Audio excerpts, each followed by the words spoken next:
Welcome everyone, this is Lorenzo with Ginew Collective. We're here just outside of Clearbrook, Minnesota, and this march to protect the sacred on Indigenous Peoples Day. We're bringing this to you live. It's a Stop Line 3 march, no Line 3. You can see all these banners. We're going to be speaking to a few people on the march about why they come out here.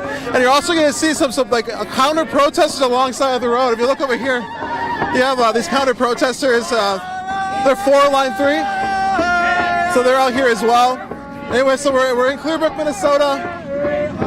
These folks are here basically to let folks know they're for Line 3, but this march is like the Stop Line 3 march.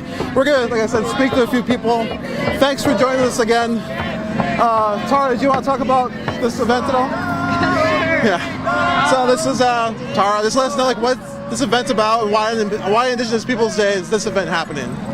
Today is Indigenous Peoples Day, and so this is a direct response to this violation of treaty rights by Enbridge, this proposed violation of Line 3 going through treaty territory, putting our wild rice at risk, putting our women at risk, our children at risk, our men at risk. You know, we're taking a stand to basically say, like, you're not going to build this line, and you're not going to build it through treaty territory, and it's not coming through our backyards. We're going to show up in yours instead. Yeah, this is Clearbrook, Minnesota, right? I think I might call it Clearwater, but it's Clearbrook. And where are we heading right now? Like, why is this their backyard? We're currently heading right towards Enbridge's mainline terminal. This is their entry point into what's now the United States from the Alberta tar sands in Canada. So this is a direct entry point for many of their tar sands lines, Koch brothers lines that come into Minnesota and enter into the stream all over the United States. This group of people is like a coalition of people. I don't know if you want to speak about what coalition's out here, who's all working together to bring this up. Sure, this is being led by the collective that's on the Frontline, Ginew Collective. It's being supported by Rainforest Action Network, by Minnesota 350, by Northfielders Against Line 3, and by Democratic Socialists of America. So lots of different folks are out here, and we had many people just show up too, so that drove a long way to be here. All right, well, thanks for talking to us. We're going to keep going through. So, yeah, so that was Tara Hosko of the Ginew Collective who helped organize this event. You hear all the other different groups that are here. We're going to keep kind of moving through the march a little bit and speak to people about why they're out here. So thanks for joining us again. We're live here in Minnesota at Stop Line 3 march to protect the sacred march, saying no to the Line 3 tar sands pipeline as they come through, and a lot of Indigenous people threaten treaty rights, threaten like sacred sort of cultural artifacts that are on their territories. Hi, Don. Did you want to talk about why you're out here or what? We're here today on Indigenous Peoples Day to take a strong stand and let Enbridge know they're not welcome in our 1855 treaty area on this new relocated line.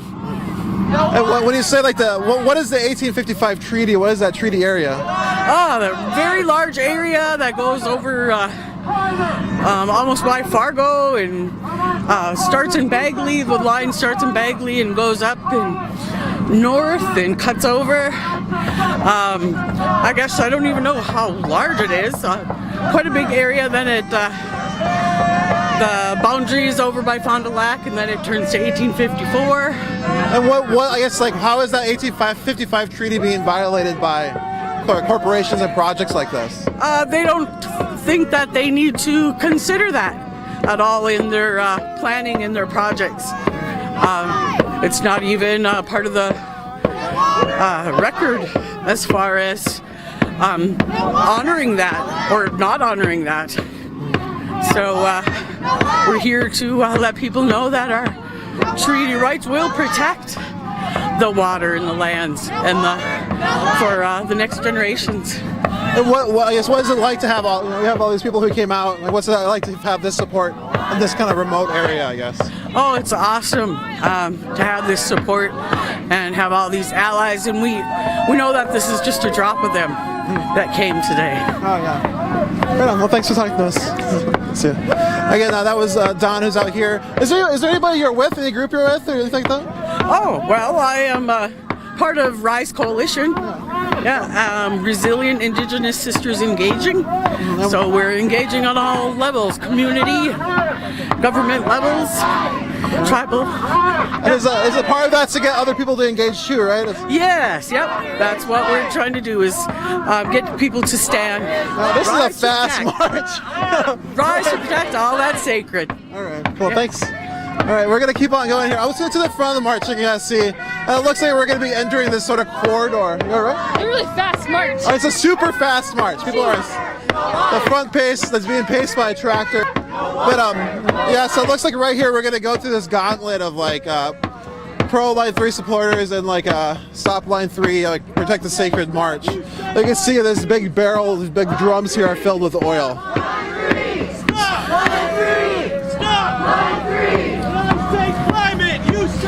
So like when before we got here, there was a water ceremony that happened, like where you could cross the Mississippi on a tiny bridge. You know, they started the day with prayer and a water ceremony. Then they had lunch together. People just ate, and then they came out here and had their voices heard. So I'm just gonna let you listen to the chants. Again, we're live here in Clearbrook, Minnesota, on this Protect the Sacred March. Thank you so much for joining us here on Unicorn Riot. When I say stop, you say Line 3. Stop! Line 3. Stop! Line 3. Stop! Line 3. Stop! Line 3. Stop! Stop! Line 3. Stop! Line 3. Stop! Line 3. Line 3. Stop! Line 3. Stop! Line 3. Stop! Line 3. Stop! People on the sidelines are asking for cans pipelines. That's how a lot of the tension happens, as people feel like they're only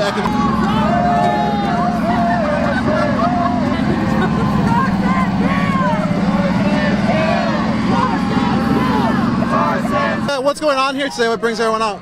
Today happens to be Indigenous Day and Native Peoples Day, that we say no to tar sands and that clean water. And we're getting a great escort today by Minnesota Line 3, and we thank them for the escort. Thank you. And you're also part of the RISE Coalition, I heard? Yes, that's for the Resilient Indigenous Sisters Engaging, and our work is to protect the treaties.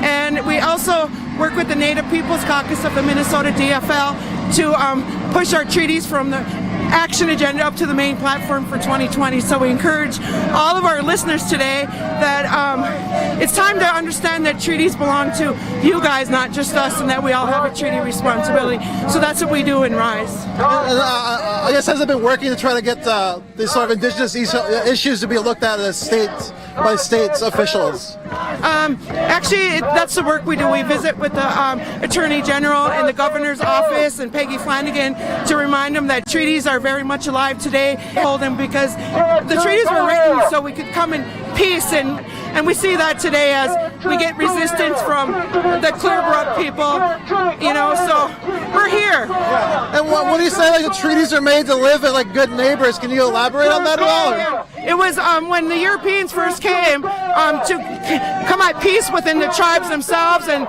the Europeans, treaties were written so the settlers can come here and settle the lands in a good way, and part of that was good stewardship. They have to be good stewards of the earth, so that's why we encourage people to protect the 7 generations. So that's what we do.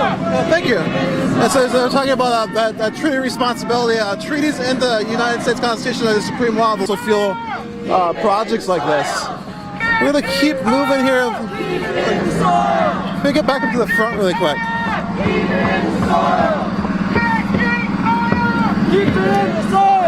I'm going to totally move around here. Can I ask you like one more thing too?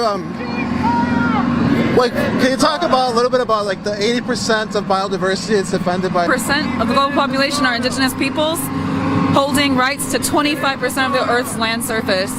And within that 25%, 80% of the world's marine biodiversity. So biodiversity is the diversity of life. Talking about complicated ecosystems, you know, delicate species, plant species, animal species, all these different things that we need as an Earth to be healthy. Those are like the places that we need to protect. You know, this beautiful diversity that we have of life on Earth.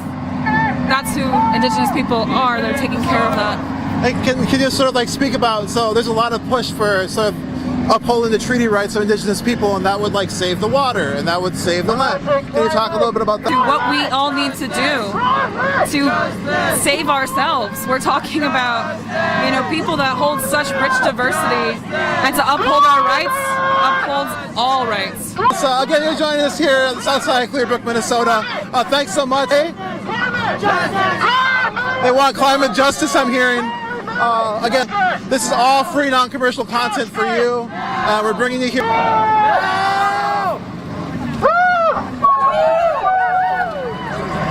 And so if you don't know, maybe we haven't shown they were like sitting there revving the engine, sort of pouring smoke out of that smokestack exhaust system. It's pretty classy. Show me what solidarity looks like. But yeah, you can see the... Huh? We live? We might be, I don't know. Okay. This guy right here. Oh, person. I'm part of... This Protect the Sacred March outside this terminal, you know? Yeah, that's good. But it's also good people see this terminal. They understand sort of like... What is this? This is the Enbridge terminal? Is this... Oh, I think Enbridge is on this side. So this might be the Koch brothers. Oh, Koch brothers. Yeah, so much, you know. And that plane, there's a plane overhead that's been going over the whole march since the rally got there. And supposedly that's from the Koch Industries. They sent it out just to greet the march. But you can see this is Enbridge here on the big sign. That's all full of oil, you know? And a bunch of pipelines meet here. Like I remember, I think it's 4 or 8, just all like intersect here and they're stored before being pumped out further. Interesting. See, you're educating me on things that I never knew before today. So, Sober Squad, literally. Red Lake as well as where else? Mille Lacs. You know, MLB, rep MLB all day. You know, so love and respect to everybody out there. Do your research, people. Yeah, you can just look it up. Look up the tar sands. It's a really good image. You'll see why it's so devastating. What's your URL, buddy? Where can we find you to get more information? You can follow us on unicornriot.ninja, and we have a whole bunch of like content about this sort of resistance to this pipeline for the last few years. That's right. So check it out. Thank you for your time, sir. Sage, www.facebook.com/ That just happened. You'll find links to me, to my people, and my causes, and all the above. All right, sounds good. Love and respect, bro. The Minnesota Sage over there letting us know about themselves. Yeah, we apologize. There's a little bit of a hiccuping going on there. We are a really remote area. We're also going by a lot of weird infrastructure now. There's like giant metal containers laid out across the area, high tension, like a bunch of power lines. So it might get a little weird. But yeah, welcome to, I guess, a oil terminal. I know that's what you wanted to do today, everyone watching. But again, it's Indigenous Peoples Day. March Protect the Sacred. These folks wanted to come out here and let them know that they're just sort of against all this infrastructure because the climate is important. You know?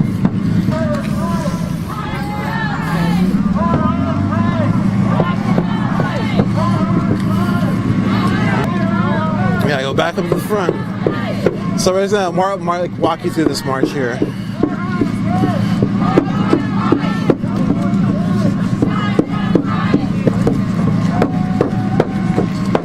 Again, if you've been following us, we've been a little bit all over the world. I guess we were in Europe for a little bit, watching a lot of people fight, where land defenders were in tree houses defending the land. We also spent some time in Iceland to learn about the actual effects of climate change happening right now. And now we're here in Minnesota, amongst a bunch of other stuff too. I think that we covered some fracking traffic to disrupt Washington D.C., the United States Capitol, to bring attention to climate change. And we're back out here now in the remote area, sort of the front lines of where all these sort of fights do happen, where the extraction process is happening, where the pipelines are being put in, and where people's...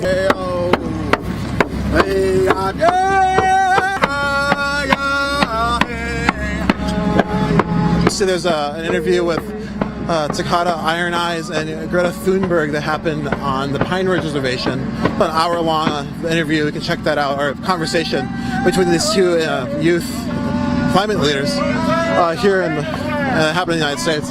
So you can go ahead and like look at fights, water fights. Just basically everyone's trying to defend their land as it's encroached by colonization, which is sort of what this kind of is with this, and just sort of defend their land to try to have water to drink for the future. Indigenous people are a lot of times in the front of this because their territories are like land and water has already been decimated, and a lot of places don't have clean water. It's a warning. All these people are trying to warn you. Right, here's Enbridge, the Clearbrook terminal.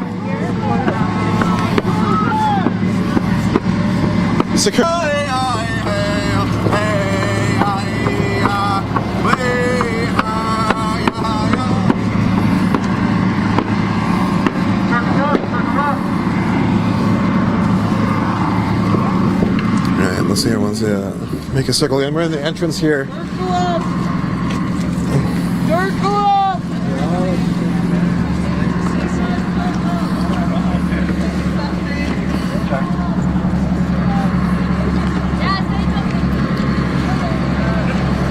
Mad respect. We're here Indigenous Peoples Day, right outside Clearbrook, like Enbridge Clearbrook terminal. You can see all of these tankers, these oil tanks. You can see all this kind of infrastructure, these pipes that are above the ground, all over the place. There are actual pipelines entering the piping pump stations to be accelerated somewhere else. So they get stored here and sort of cycled through their network of pipelines. Again, that's their company. It's what they do. And yeah, this new pipeline trying to put through is, I think, like $2.9 billion. So another pipeline, giant sort of pipeline. People say it's going to disrupt wild rice. Want to hear.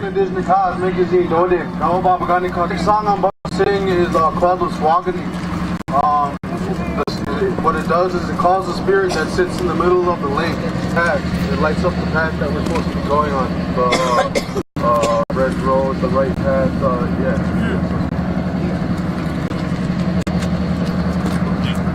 Alright, so we're going to listen to this song, and thanks for joining us here on UnicornRiot.Ninja.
yeah.